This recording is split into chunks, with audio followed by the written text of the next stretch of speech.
The first pizza restaurant to take advantage of Indiana's anti-gay law, which is a freedom of religion law, of course, has been named. This is Memories Pizza in Walkerton, Indiana.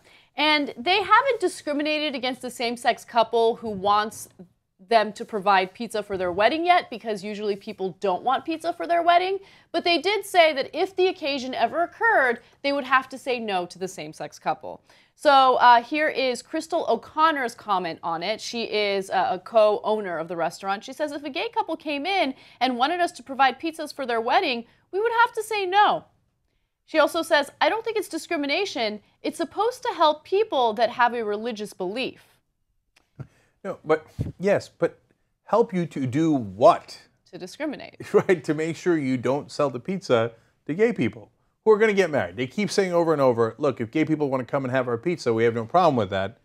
It's just if they want us to help in their wedding process by giving them a pizza, which, by the way, I hear pizzas at gay weddings are the thing lately. It's the thing. It's a rage. All across the country, gay couples are like, where's our pizza? We're getting married. Especially Indiana pizza.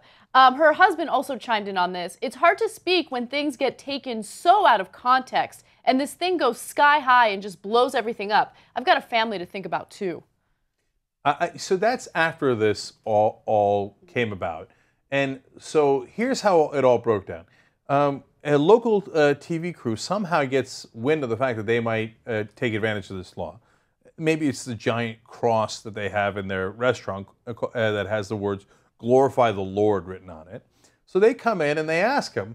And these guys, it's not like they went and sought publicity and they're like, I don't know, I'm a religious dude. Yeah, no, I don't think I want to serve gay people in their wedding. Yes, to answer their hypothetical question. I'm not trying to excuse them. They're wrong, right? But that's kind of how it came about. And then the world explodes and they're in the center of it. And they're like, what happened? And that's why that guy's like, well, I got a family. Don't hate me, man. I got a family. But there is a wonderful irony there. Don't hate me, right? He didn't say it verbatim, but that's where he's driving at with all of his comments, right? Yeah. Well, that's what got you in trouble in the first place when you said, hey, you know what, these group of people, you don't like to say hate, but you like to say, I like to apply different rules to them based on my religious beliefs. And that's a form of discrimination and to some degree, fear and hatred. And also, when you speak out ignorantly about something that you obviously don't know much about, well, people are gonna, lash back at you. So, for instance, he also said, that's a lifestyle choice. I chose to be heterosexual. They choose to be homosexual. Why should I be beat over the head because they choose that lifestyle? No one chooses to be homosexual, dude. No one, no one, no one. And even if they did, I don't care, right? But no one's thinking to themselves, how can I choose the sexuality that makes people hate me, want to discriminate against me, not serve pizza at my wedding? I'm so amused by the pizza at the wedding. What's the last time you went to a wedding that had pizza? Anyway, but the more important part of that is, but nobody beats you over the head. You're beating them over the head.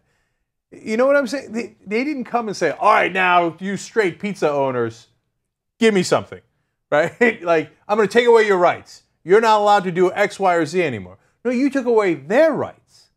So you're the one, but he doesn't think that it applies to him. My favorite quote is actually this one. He says, hey, they asked him, how about other parts of the Bible? How do you feel about that? And are you going to, talk about that as well, right? So abortion, murder. And he's like, well, I mean, I guess I wouldn't serve pizza to people who are murderers or did.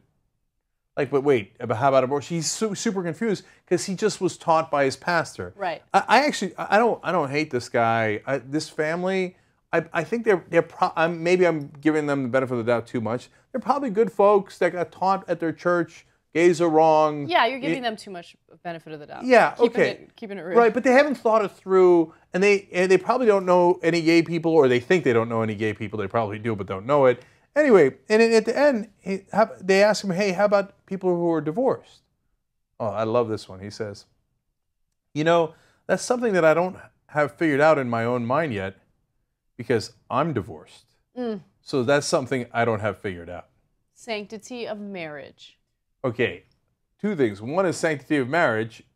No gay person broke up your marriage. You broke up your own marriage, right? I don't judge, but you're the one judging, right? And you're the one talking about sanctity of marriage. Second of all, isn't that convenient? You ignore all the parts of the Bible that apply to you, okay? but the parts of the Bible that involve discriminating against others, you're very, very open to. So if you're going to get remarried, you better not serve pizza at your own wedding.